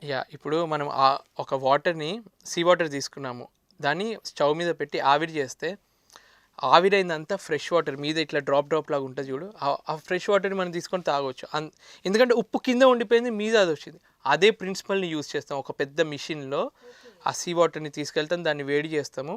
ఏదైతే ఆవిరిలాగా ఫామ్ అయిందో దాన్ని మళ్ళీ కండెన్స్ చేస్తాం అనమాట. చల్లబరిచి ఆ వాటర్ని తీసి ఫ్రెష్ వాటర్ లాగా తాగుతాం. ఉప్పు వాటర్ అంతా బయటికి పంపిస్తాం, మంచి వాటర్ని అంతా కలెక్ట్ చేసుకుంటాం. ఇది అంతా ఇంజనీరింగ్ ప్రిన్సిపల్స్ అవన్నీ ఉంటాయి. సో ఇది బేసిక్ ప్రిన్సిపల్ అనమాట. సఫిషియెంట్గా ఉంటుంది వాటర్ అనేది, అందులో ఇబ్బంది ఉండదు, ఏముండదు. అండ్ న్యాచురల్ కెలామిటీస్, మరి వాటి గురించి? నేచురల్ కెలామిటీస్ వస్తే అదృష్టం బాగుంటే నేచురల్ కెలామిటీస్ రావు. ఒకవేళ వస్తే హ్యాండిల్ చేసుకోగలగాలి. ఏదో ఒక షిప్, ఓల్డ్ షిప్ అనుకోండి, పొరపాటున అంతా క్లోజ్ చేసుకున్నాం మేము, డోర్లు అన్నీ క్లోజ్ చేసుకున్నాం, పొరపాటున ఒక డోర్ ఓపెన్లో వదిలిపెట్టారనుకో, అలలు వచ్చాయి, మెల్లమెల్లగా వాటర్ అంతా కంపార్ట్మెంట్ లోపలికి వెళ్ళిపోయింది. మీరు టైటానిక్ సినిమా చూస్తుంటారు కదా, ఒక చిన్న హోల్ లోపల హల్కి అయ్యి ఒక కంపార్ట్మెంట్కి వాటర్ వెళ్ళింది, ఆ కంపార్ట్మెంట్ నుంచి ఇంకో కంపార్ట్మెంట్కి. ఆ టైటానిక్ ఇన్సిడెంట్ జరిగిన తర్వాత మాకు ఒక కొత్త రూల్ వచ్చిందనమాట, సేఫ్టీ సోలాస్ అని చెప్పి, షిప్కి సేఫ్టీకి సంబంధించింది. సో దాని తర్వాత ఒక కంపార్ట్మెంట్లో వాటర్ వచ్చిందనుకో, ఇంకో కంపార్ట్మెంట్లోకి రాకుండా ప్రొటెక్షన్ తీసుకునేవి కొన్ని వచ్చాయన్నమాట షిప్ కన్స్ట్రక్షన్లో కూడా. సో కెలామిటీస్ వస్తే వెంటనే తప్పించుకోవడానికి మా దగ్గర లైఫ్ బోట్స్ ఉంటాయన్నమాట. ఆ చిన్న లైఫ్ బోట్ ఎక్కి దింపేసుకొని మేము వెళ్ళిపోవాలన్నమాట. ఓకే, సో ఇలా ఎక్కడికక్కడ. అండ్ ఇంకొక డౌట్ ఏంటంటే, న్యాచురల్ కాల్స్ ఎలా మరి? ఇప్పుడు ఇన్నేసి నెలల పాటు అక్కడ ఉండిపోతారు కదా, అంటే అవన్నీ సముద్రంలోకి వదిలేస్తారా? పొల్యూషన్ కదా అని మాట్లాడతారు. సో ఏం చెప్తారు? ఇది ఇప్పుడు మన సీవేజ్ అంటారా, దీనికి కూడా ఒక ట్రీట్మెంట్ ప్లాంట్ ఉంటుంది అనమాట. ఇప్పుడు మనకు కూడా ఇక్కడ జరుగుతుంది కదా, ట్రైన్లలో కూడా ఇప్పుడు మన ఏదైతే బాత్రూమ్ ఉంటుందో దాని కింద ఒక సీవేజ్ ట్రీట్మెంట్ ప్లాంట్ లాగా పెట్టి, అది కూడా ఫ్రెష్గానే, ఒకప్పుడు ఎలా ఉండేది ఓపెన్గా రైల్వే ట్రాక్ మీదనే వదిలేసేవాళ్ళు, ఇప్పుడు టెక్నాలజీ పెరిగి దాన్ని ఫిల్టరేషన్ చేసి వదులుతున్నారు. అలానే షిప్లో కూడా ఒక పెద్ద ప్లాంట్ ఉంటుంది, 25 మంది ఎక్స్క్రీట్ చేసేదంతా ఒక ప్లాంట్లోకి వెళ్తుంది, దాని అంతా ప్యూరిఫై చేసి సముద్రంలోకి వదులుతాం. సో అది కూడా ఫ్రెష్ వాటర్ అంతా ప్యూరిఫై ఉంటుంది, సో ఏం ప్రాబ్లం ఉండదు. అది కూడా కెమికల్స్ అన్ని యూజ్ చేసి ఫ్రెష్ చేసే వదులుతారు దాన్ని. పొల్యూషన్ అనేది ఉండదు అంటారు. రైట్. అండ్ కొన్ని సరదా మూమెంట్స్, డాల్ఫిన్స్ కనపడతాయని, కొన్ని ఫిషెస్ కనపడతాయని అంటూ ఉంటారు. మీరు అలా చూసినవి ఏమైనా ఉన్నాయా? నేను ఒకసారి డాల్ఫిన్స్ ఏంటంటే వాటికి సరదా అనమాట. ఒక షిప్ వెళ్తుందంటే దాని ముందట వెళ్ళి దానికి కాంపిటీషన్గా దాని ముందే వెళ్తూ ఉంటాయి అనమాట. సో ఎప్పుడైనా డాల్ఫిన్స్ అలా వెళ్తున్నాయి, నేను ఇంజన్ రూమ్లో వర్క్ చేస్తుంటాను కదా, డెక్లో మీద ఉన్న వాళ్ళు చెప్తే డాల్ఫిన్స్ ఉన్నాయి అంటే వర్క్లో నుంచి నేను ఉరుక్కుంటూ ముందుకు వెళ్ళి కెమెరా పట్టుకొని తీస్తాను. నన్ను షిప్లో అందరూ అంటారు, వీడు కెమెరామ్యాన్, ఏది ఉన్నా కానీ నాకు చెప్తారనమాట, వీడు ఏది ఉన్నా క్యాప్చర్ చేయాలనుకుంటాడు కదా అని చెప్పి నాకు ఇన్ఫార్మ్ చేస్తారు. ఒకసారి డాల్ఫిన్స్ని చూసాను, ఒకసారి దూరం నుంచి వెళ్ళి వేల్స్ ఉంటాయన్నమాట. వేల్స్ ఏంటంటే ఒకేసారి వచ్చి బయటికి గాలి వదిలినట్టు ఇట్లా వదులుతాయి అన్నమాట. సో ఆ వదిలినప్పుడు తెలుస్తుంది ఇక్కడ వేలు ఉందని చెప్పి. సో జూమ్ చేసి బైనాక్యులర్స్ పెట్టుకొని జూమ్ చేసి చూస్తే పెద్ద వేలు ఇలా వెళ్తుంటాయి. అవి షిప్ పక్కకి రావు, దానికి సౌండ్ తెలుస్తుంది, మిషనరీ సౌండ్ తెలిసి అది దూరం నుంచి వెళ్ళిపోతుంది. సో అలా చూసినప్పుడు ఎగ్జైటింగ్ ఉంటుంది. అవనే కాదు, వింత సీగుల్స్ అని చెప్పి పక్షులు కూడా మాతో ప్రయాణం చేస్తూ ఉంటాయి. కొన్ని నెలల పాటు ఇక్కడ నుంచి స్టార్ట్ చేసి ఒక పెసిఫిక్ ఓషన్ క్రాస్ చేస్తున్నప్పుడు అమెరికాలో ఎక్కిన పక్షి సీగులు జపాన్ వరకు మాతో ట్రావెల్ చేస్తుంది. అంటే ఎగురుకుంటూనే వస్తుంది, ఒకవేళ అలసిపోయింది అనుకో షిప్ మీద రెస్ట్ తీసుకుంటుంది. అలా ఒకసారి నేను వెళ్ళినప్పుడు ఇట్లా వీడియో కూడా తీసుకుంటాను అనమాట. మనిషి కొత్తోడు వచ్చిందని చెప్పి ఫస్ట్ నా హెల్మెట్ మీదకి వచ్చి ఇట్లా కొడుతుంది, తర్వాత సెకండ్ డే వచ్చిన తర్వాత అలవాటు అయిపోతుంది, వీడు మామూలుడే మనోడే. నెక్స్ట్ డే నేనే కొంచెం ఫుడ్ తీసుకెళ్ళి పెట్టాను అనుకో, మాకు వ్యక్తుల కన్నా ఇట్లా వాటిల్లో కూడా ఫ్రెండ్స్ అయిపోతారు అనమాట, పక్షులు కూడా ఫ్రెండ్స్ అయిపోతాయి. సో అక్కడ నడి సముద్రంలో ఫ్రెండ్స్ కూడా దొరికేస్తారు మీకు హ్యాపీగా. సో వాటితో ఆ కాంపిటీషన్ అనేది ఉంది. ఎక్కువగా డాల్ఫిన్స్ గురించి చెప్తూ ఉంటారు చాలా డాల్ఫిన్స్ మంది, అంటే అవి అదొక సరదాగా ఎక్సైట్మెంట్, ముద్దుగా ఉంటాయి కదా అవి చూడడానికి, ఆడుకుంటూ వెళ్తూ ఉంటాయి మన షిప్కి పోటీగా, అందుకే ఎక్కువ మంది ఇష్టపడతారు వాటిని చూడడానికి. అవి ఫ్రెండ్లీగా ఉంటాయి, అవి హార్మ్ చేసేటివి ఉండవు, సో అందుకే ఎంజాయ్ చేస్తారు పిల్లలు. ఉంటాయి. అండ్ టైటానిక్ గురించి ఇందాక అన్నారు కాబట్టి కామన్గా అలాంటి ఐస్ బర్గ్స్ ఏమైనా అడ్డం వస్తాయా అండి? మీరు అలాంటి ప్లేసెస్కి వెళ్ళారా ఎప్పుడైనా? నేను ఒకసారి వరల్డ్లోనే సౌత్ అమెరికా మీరు తీసుకుంటే, సౌత్ అమెరికా కింద అంటార్టికాకి దగ్గరలో ఉంటుంది అనమాట. ఆ పాయింట్ దగ్గర ఆల్మోస్ట్ -10 అలాంటి టెంపరేచర్ ఉన్న ప్లేస్ కూడా వెళ్ళాను. సో ఐస్బర్గులు ఉన్న మా వెదర్ రూటింగ్ అంతా ముందే ప్లాన్ చేసుకుంటాం. ఎక్కడైతే ఐస్బర్గులు లేవో ఆ రూట్లోనే వెళ్తాం. ఒకవేళ పెద్ద ఐస్బర్గ్ ఉంటే చిన్న ఐస్బర్గ్ని క్రాస్ చేసుకుంటూ వెళ్ళగలం, కానీ పెద్ద వాటిని క్రాస్ చేయలేము. ఐస్ కట్ చేసుకొని వెళ్ళే షిప్పులు కొన్ని ఉంటాయి, హల్ అట్లా కన్స్ట్రక్ట్ చేస్తారు, షార్ప్ ఎండ్ ఉంటుంది, అది వెళ్ళిందంటే ఐస్ని కట్ చేసి వెళ్తుంది. ఆ షిప్లో అయితే ప్రాబ్లం లేదు, మామూలు షిప్లో అయితే ప్రాబ్లం అవుతుంది. సో ఆ షిప్లో ఆ రూట్ని ఎంచుకోవు. ఒకవేళ అలా వెళ్ళాలి అంటే దానికి స్పెషల్ షిప్పులు ఉంటాయి, ఐస్ నుంచి వెళ్ళే షిప్పులు, ఐస్ బ్రేకర్స్ అని అంటారు వాటిని.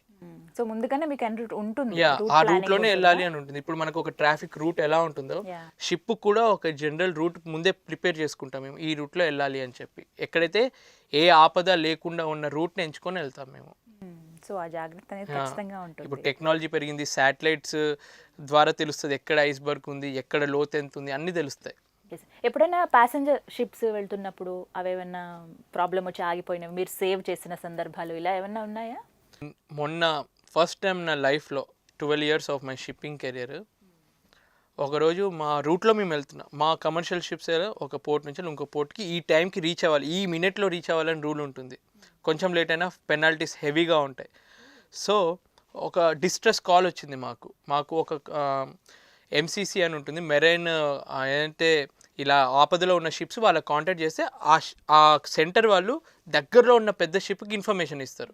సో మాకు వచ్చింది, మీ దగ్గరలో ఒక 10 nautical miles డిస్టెన్స్లో ఒక డిస్ట్రెస్ షిప్ ఉంది, అందులో 50 మంది ఉన్నారు, వాళ్ళకి ఫుడ్ లేదు, వాళ్ళు ఫుడ్ కోసం వెయిట్ చేస్తున్నారు, మీరు వెళ్ళి ఫుడ్ ఇవ్వాలి, లేదంటే వాళ్ళు ప్రాణాలు కూడా పోయే స్టేజ్లో ఉన్నారు వాళ్ళు అని ఒక డిస్ట్రెస్ సిగ్నల్ వచ్చింది.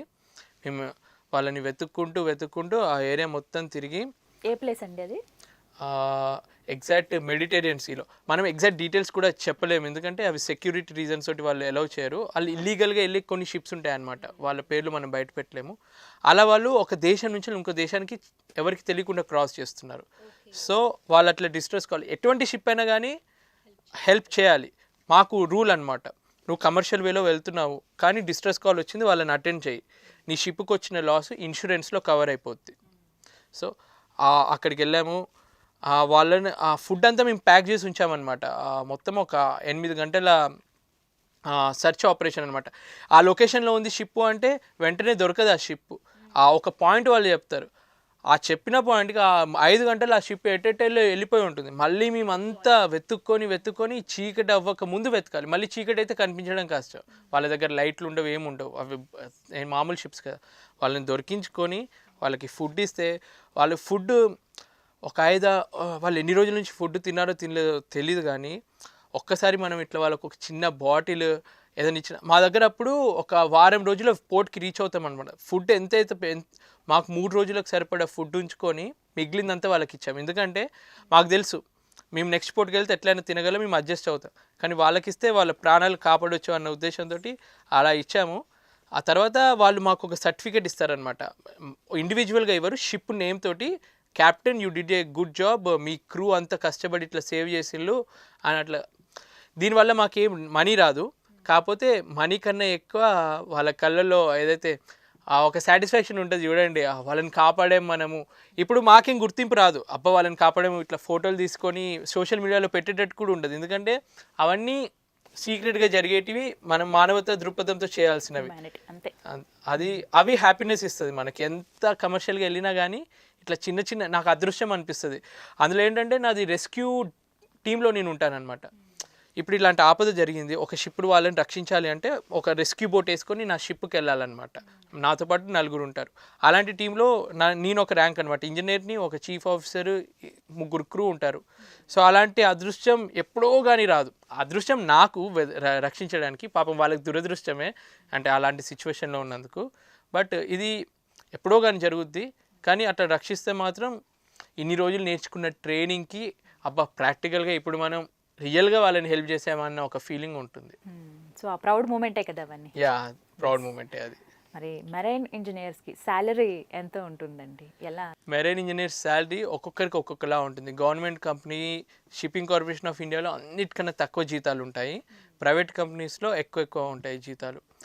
ఇప్పుడు జూనియర్ ర్యాంక్ ఎవరైతే 5th ఇంజనీర్ ఉన్నారో వాళ్ళకు ఒక 50,000 నెలకు వస్తుంది అనుకో. ఓన్లీ పని చేసినప్పుడే జీతం. ఇప్పుడు లీవ్లో ఉన్నప్పుడు జీతం ఉండదు. సో ఉన్నప్పుడే ఎక్కువ జీతాలు ఇచ్చేస్తారు. 4th ఇంజనీర్కి నేను ఇండియన్ రూపీస్లో చెప్తున్నా, యాక్చువల్గా డాలర్స్లో ఇస్తారు ప్రైవేట్ కంపెనీలో. ఇండియన్ రూపీస్లో 4th ఇంజనీర్కి 3rd ఇంజనీర్కి ఒక 2,50,000 వరకు వస్తుంది. ఒక 2nd ఇంజనీర్కి డిపెండ్స్, వాడు పెద్ద కంపెనీలో ఎక్కువ ఎక్స్పీరియన్స్ తోటి ఉన్నాడు అనుకో, నెలకి వాడు 4 లక్షలు రావచ్చు, 5 లక్షలు రావచ్చు. అదే గవర్నమెంట్ కంపెనీలో ఎస్సీఐ లాంటి కంపెనీలో ఉంటే వాళ్ళకి 2.5 lakhs వస్తుంది 2nd ఇంజనీర్కి. చీఫ్ ఇంజనీర్కి ఒక 50,000 ఎక్కువ ఉండే ఛాన్స్ ఉంటుంది. అందుకే జనాలు అందరూ ఎక్కువ అట్రాక్ట్ అవుతారు. ఇది ఎప్పుడు తెలుసా, చాలా కష్టపడి కాంపిటీషన్ అంతా తట్టుకొని ఫిల్టర్ అయిన తర్వాత లాస్ట్కి ఇది వస్తుంది, ఇంత శాలరీ వస్తుంది. కాకపోతే దీన్ని బేస్ చేసుకొని నాకు ఇప్పటికీ చాలామంది మెసేజెస్ పెడతారు, నన్ను ఈ బ్రోకర్ మోసం చేశాడు సార్. నాకు వచ్చే ఇన్స్టాగ్రామ్ మెసేజెస్లో, యూట్యూబ్లో షిప్పింగ్ ఫీల్డ్ గురించి నేను మోసపోయాను, వీడికి డబ్బులు ఇచ్చాను. అందరికీ ఏంటంటే ఈజీ వేలో షిప్ ఎక్కేసేయాలి. దీనికి ఒక పెద్ద ప్రొసీజర్ ఉంటుంది. నేను 4 ఏళ్ళు ఇంజనీరింగ్, 1 year మెరైన్ ఇంజనీరింగ్, కొన్ని క్వాలిఫికేషన్ ఎగ్జామ్స్, ప్రతి ప్రమోషన్కి ఒక ఎగ్జామ్ ఉంటుంది. నేను ఆల్ ఇండియా లెవెల్లో షిప్పింగ్ కార్పొరేషన్లో 2nd ర్యాంక్ వచ్చినా కానీ ఈ ఎగ్జామ్ పాస్ అవ్వడానికి నేను 3-4 సార్లు ఫెయిల్ అయిన సందర్భాలు కూడా ఉంటాయి. అంత టఫ్ ఉంటుంది ఈ ర్యాంక్కి రావాలంటే. మరి అటువంటిది డైరెక్ట్ వాళ్ళు ఒక మనీ ఇచ్చి షిప్ ఎక్కిస్తా అని మోసం చేసే వాళ్ళు చాలామంది ఉంటారు. వాళ్ళందరికీ ఒక్కటి నేను ఎన్నోసార్లు చెప్తాను, అట్లా మోసపోకండి. మీరు నన్ను చూసి ఇట్లా ఈజీగా సంపాదించొచ్చు అని అనుకుంటున్నారు, అలా కాదు. ఇప్పుడు చాలా మోసాలు జరుగుతున్నాయి. ఎవరైనా కానీ ఎక్కడైనా కానీ ఫస్ట్ ఎట్లా ఈజీగా డబ్బు సంపాదిద్దామా అని ఆలోచిస్తున్నారు. ఈజీ మనీకి అలవాటు పడి వేరే వాళ్ళు మోసం చేసేస్తున్నారు. సో మనం మోసపోవడం నిజంగా మన తప్పే. మనము ఆశతోటి చూస్తున్నాం, కాకపోతే రీసెర్చ్ చేయాలని చెప్తున్నాను. నేను షిప్లో ఉంటాను, ఈ కంపెనీ ఎలా ఉంటుంది సార్, ఈ కంపెనీ ఎలా ఉంటుంది, నాకు ఇంటర్నెటే తక్కువ. ఇప్పుడు నేను ఆ కంపెనీ గురించి రీసెర్చ్ ఎలా చేయగలను, నాకు ఎలా తెలుస్తుంది? నువ్వు రీసెర్చ్ చేసుకో. అందులో ఆల్రెడీ ఇన్స్టిట్యూట్లో జాయిన్ అయిన వాళ్ళని అడుగు, వాళ్ళకి నిజంగా జాబ్ వచ్చిందా లేదంటే మోసం చేసిందా. నీ అంతా నువ్వు రీసెర్చ్ చేసుకోకుండా నీ జీవితానికి నువ్వు ఇన్వెస్ట్ చేయలేదనుకో, రీసెర్చ్ చేసే ఇన్వెస్ట్మెంట్ నువ్వు చేయలేదనుకో, ఇంకా నువ్వు మోసపోవడానికి రెడీగా ఉన్నట్టే కదా. సో మంచిగా రీసెర్చ్ చెయ్యి. నీకు నిజంగా తెలివి ఉంటే సోషల్ మీడియాలో అన్నీ తెలిసిపోతాయి. అంటే ఆ కంపెనీ ఎటువంటిది, నిజంగా మోసం చేస్తారా లేదా, అవన్నీ తెలుసుకొని జాయిన్ అవ్వండి. నమ్మకం ఉంటేనే జాయిన్ అవ్వాలి. నేను రాంగ్ స్టెప్ వేయొద్దని చెప్పి చాలా మందికి వద్దు అనే చెప్తాను. మెర్చెంట్ నేవీ జాయిన్ అవ్వాలనుకుంటున్నారా, వద్దు. ఒకవేళ జాయిన్ అవ్వాలని పట్టుదలతో ఉన్నారా, రీసెర్చ్ చేయండి. మీరు రీసెర్చ్ చేసి కనుక్కొని జాయిన్ అవ్వండి. రాజశేఖర్ గారు, మరి హైయెస్ట్ శాలరీ ఎవరికి ఉంటుంది? చీఫ్ ఇంజనీర్ అండ్ క్యాప్టెన్కి ఉంటుంది. వాళ్ళు ఒక్కొక్క షిప్కి ఒక్కొక్క టైప్లో ఉంటుంది. యావరేజ్గా నేను చెప్పింది ఆయిల్ ట్యాంకర్ని. ఇప్పుడు బల్క్ క్యారియర్ అని ఒకటి ఉంటుంది, అందులో రైస్, గ్రెయిన్, వీట్ అటువంటి, అది ఎక్కువ డేంజర్ ఉండదు. కంటైనర్ షిప్స్లో కూడా ఎక్కువ డేంజర్ ఉండదు. మేము ఆయిల్ ట్యాంకర్ కాబట్టి కొంచెం డేంజర్ ఎక్కువ. గ్యాస్ ట్యాంకర్ అంటే ఇంకా రిస్క్ ఎక్కువ. రిస్క్ ఫ్యాక్టర్ పెరిగిన కొద్దీ జీతాలు కూడా పెరుగుతాయి. ఓకే. సో ఇప్పుడు మీరు వర్క్ చేసేది అయితే ఆయిల్ అండి, క్రూడ్ ఆయిల్. నేను క్రూడ్ ఆయిల్ క్యారీ చేసే షిప్లలో వర్క్ చేస్తాను. వీటికి స్పీడ్ లిమిట్ అనేది ఫిక్స్ అయ్యే ఉంటుందా? ఎంతలో ఏ షిప్ అయినా కానీ ఒక 12 knots నుంచి 15 knots స్పీడ్లో వెళ్తుంది. అంటే మన కిలోమీటర్స్ పర్ అవర్లో క్యాలిక్యులేట్ చేస్తే ఒక 20 km/h స్పీడ్లో వెళ్తుంది షిప్. షిప్లు అనేవి అంత హెవీగా ఉండి స్పీడ్గా వెళ్ళే షిప్లు కావు, నిదానంగా వెళ్ళినా స్పీడ్ కవర్ చేస్తూ, అందుకే నెలలు ట్రావెల్ చేస్తూ ఉంటాయి అవి. మీరు మొత్తం ఎన్ని దేశాలు చుట్టారు? నేను అసలు లెక్కేసుకుంటే, నేను మైండ్లో లెక్కేసుకుంటే ఒక 40 అయితే టచ్ చేశాను. అంటే అక్కడ షిప్ ఆగి నేను అడుగు పెట్టిన ఒక 40 కంట్రీస్ ఉంటాయి. అలా బయటికి వెళ్ళి ఆ ఏరియాని ఎక్స్ప్లోర్ చేసిన కంట్రీస్ ఒక 20-25 కంట్రీస్ ఉంటాయి. ఆ పేర్లన్నీ నాకు ఒక ఆశ, అన్నీ కలెక్ట్ చేసి దాని గురించి వీడియో చేయాలని చెప్పి. కాకపోతే అది చేసే ఛాన్స్ దొరకలేదు. వెళ్ళిన ప్రతి కంట్రీ దగ్గర కరెన్సీ అయితే కలెక్ట్ చేశాను అనమాట, వెళ్ళిన గుర్తు అనమాట. ఒకసారి మా పాప అన్నప్రాసన అయినప్పుడు అన్నీ ముందు పెడతాం కదా, ఒక్కొక్క ఐటమ్, అన్ని డబ్బులు ఉన్న దాంట్లో ఫస్ట్ అది చేయి పెట్టింది అనమాట.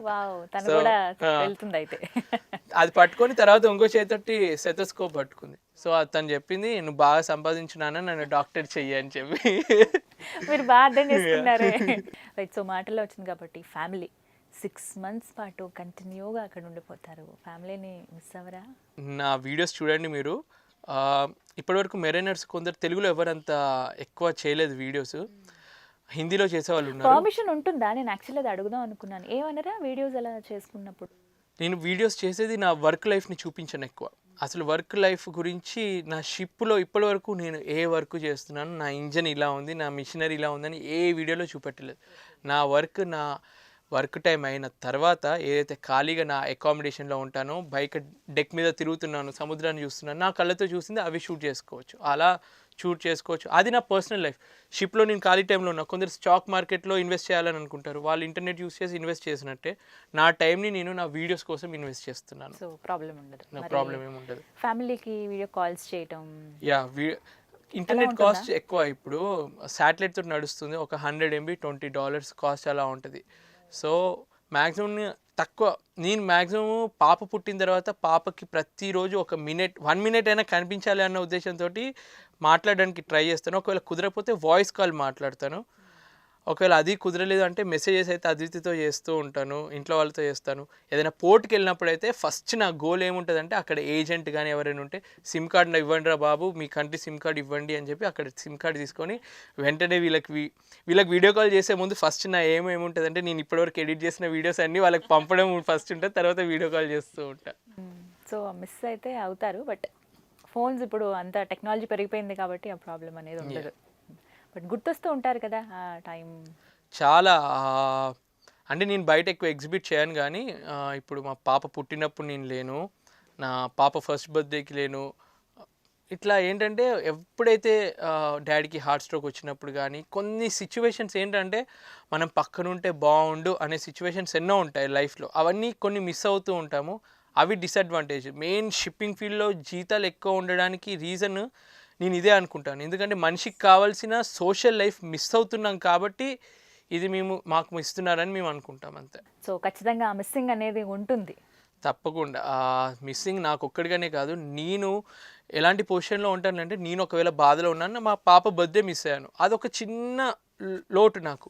అదే సిచ్యువేషన్కి నా జూనియర్కి వాళ్ళ అమ్మ చనిపోయి ఉంటుంది, షిప్ నడి సముద్రంలో ఉంది, వాడు వెళ్ళలేడు ఇంటికి.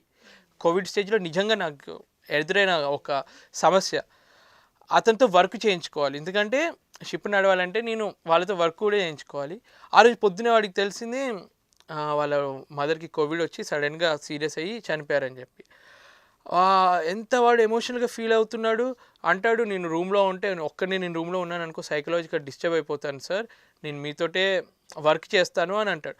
కానీ ఎంత వర్క్ చేసినా నాకు మళ్ళీ లోపల నాకు ఇటువంటి సిచ్యువేషన్ వస్తే నేనెట్లా తట్టుకోగలను, నా జూనియర్ ఇంత స్ట్రాంగ్గా ఎలా ఉండగలుగుతున్నా, నేను వాళ్ళని చూసి ఇన్స్పైర్ అవుతాను. అప్పుడప్పుడు నేను సీనియర్ అయినా కానీ నేను అప్పుడప్పుడు జూనియర్స్ని చూసి ఇన్స్పైర్ అయిన సందర్భాలు ఎన్నో ఉంటాయి, వాళ్ళ దగ్గర నుంచి నేర్చుకున్న సందర్భాలు ఎన్నో ఉంటాయి. అప్పుడు నేను ఫీల్ అవుతాను, నేను పాప బర్త్డేకి మిస్ అయింది చాలా చిన్న విషయము, పాపం వాడు ఇంకెంత ఫీల్ అవుతున్నాడు. ఈ కంపారిజన్స్ ఇలాంటి వాటిలో నేను చేసుకుంటాను. మనం ఎప్పుడు ఆడెంత సంపాదిస్తున్నాడు, నా జీతం ఇంత అని కంపేర్ చేసుకునే బదులు వాడి బాధ కన్నా నా బాధ ఎంత తక్కువరా అని ఆలోచించుకుంటే హ్యాపీగా ఉండగలం మనం. పాజిటివిటీ, ఆ అట్మాస్ఫియర్ కంప్లీట్గా మనం క్రియేట్ చేసుకుంటే ఎంత దూరం అయినా వెళ్ళగలం. నా పొజిషన్లో నేను ఎలా ఉంటుందంటే కొన్ని వీడియోస్ నేను పెడతాను, షిప్లో వర్క్లో అందరు బిజీగా ఉంటారు, ఒక స్విమ్మింగ్ పూల్ ఉంటుంది, అక్కడ అందరినీ గ్యాదర్ చేస్తాను. ఈరోజు వర్క్ అయిపోయింది కదా, మొత్తం మీరు ఆడుకోవాలి, 1 hour స్విమ్మింగ్ పూల్లో ఆడుకోవాలి. లేదంటే ఒక ఇంజన్ రూమ్లో ఒక ప్లేస్లో ఐసోలేటెడ్ ప్లేస్లో బాస్కెట్ బాల్ ఒకటి తయారు చేయించి అక్కడ పెట్టించి బాల్ ఆల్రెడీ ఒకటి ఉంటుంది, ఆ బాల్ తోటి ఆడుకోండి. ఏంటంటే అప్పటి వరకు వర్క్లో అప్పుడప్పుడు కోపాలు తాపాలు ఉంటాయి, నీ వల్ల ఇది చేయలేదురా, నువ్వు ఇది చేయలేదు, నువ్వు స్పానర్ సరిగ్గా ఇవ్వలేదు, ఏదో ఒకటి జరుగుద్ది. ఒక్కసారి అంతా మర్చిపోయి వీళ్ళతో ఆడిపించాను అనుకో, స్విమ్మింగ్ పూల్ అట్లా వదిలేసాను అనుకో, వాళ్ళు ఈజీగా కలిసిపోతారు. నాకు ఇవన్నీ టెక్నిక్లు మెల్లమెల్లగా నేర్చుకున్నాను ఈ రోల్కి వచ్చిన తర్వాత. సో ఇవన్నీ తెలుసుకున్నారనమాట. రైట్. రాజశేఖర్ గారు, లాంగ్ జర్నీ. ఎన్ని ఇయర్స్ అండి ఎక్స్పీరియన్స్? ఇప్పుడు ఆల్మోస్ట్ 12 years అయింది experience. Long way to go. ఇంకా మీరు చీఫ్ ఇంజనీర్ అవ్వాలని కోరుకుంటున్నాము. చాలా ఎక్స్ప్లెయిన్ చేశారు, మాకు డౌట్స్ అన్ని కూడా క్లియర్ అయిపోయాయి, తెలిసిపోయింది అసలు మేమే షిప్లో ఉన్నట్టుగా, అంత క్లియర్గా ఎక్స్ప్లెయిన్ చేశారు మీరు. చాలామంది ఎన్నో రోజుల నుంచి నన్ను అడుగుతున్న క్వశ్చన్స్ ఇవి, నాకు చెప్పే అవకాశం దొరికింది. ఎక్కువ మందికి తెలిస్తే ఎవరికైనా ఇంట్రెస్ట్ ఉంటే దీని గురించి తెలుసుకోండి. బట్ ఒక్కటి మాత్రం చెప్తున్నాను, మీరు షిప్పింగ్ జాయిన్ అవ్వాలి అనుకుంటే అబ్బా వీడు మంచి యూట్యూబర్ బాగా సంపాదిస్తున్నాడు ఈజీగా ఉంది అని అనుకోకండి. ఈ యూనిఫాము బయటికి కనిపించడానికి ఇలా ఉంటుంది, రియల్ లైఫ్లో నా డ్రెస్ మొత్తం మొత్తం ఆయిల్తో నిండిపోయి చేతులంతా నల్లగా ఉండి కష్టంతో నిండి ఉంటుంది. సో ఆ కష్టాన్ని మీరు భరించి ఎటువంటి బ్రోకర్లకి, ఏజెంట్లకి, డబ్బులకి మోసపోకుండా న్యాయంగా జాయిన్ అవ్వగలిగితే జాయిన్ అవ్వండి. ఎస్, మంచి మాట చెప్పారు. Thank you so much Rajashekar గారు. Thank you very much.